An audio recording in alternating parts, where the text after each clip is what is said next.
Hi everyone, let's talk about working with files. This functionality is a vital component of any workflow software. Advanced ETL Processor supports full list of file-related actions.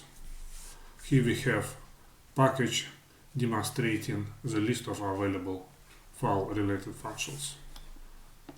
First step we do, we set the variables.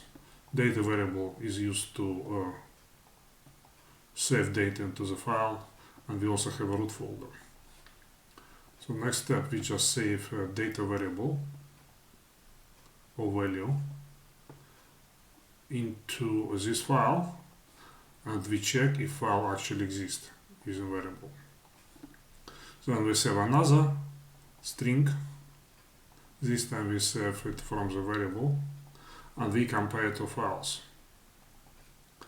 The files can be compared using creation date, MD5, or file size. We can also save file metadata into variables. In this case, we save created, modified, accessed, read-only, etc. And we save it into this variable. Then we can also change file attributes. For example, we can make file read-only or hidden, or set archive flag to true. Then we create file lists.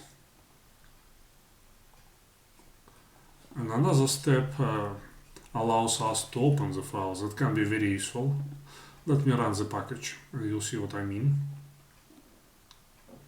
See? So it opens the file so the user can review it. Let's continue execution.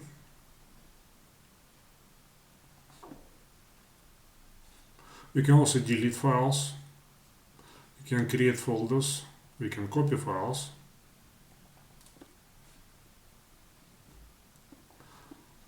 Again, we can rename file.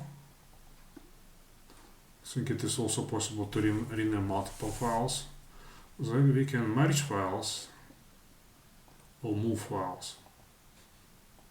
As you can see, the list of file-related actions is comprehensive. If you have any questions or suggestions, or struggling to automate your workflow, please post it on our support forum, and we will do our best to help you. I hope you found this tutorial useful. Please like and subscribe. Thank you. Bye.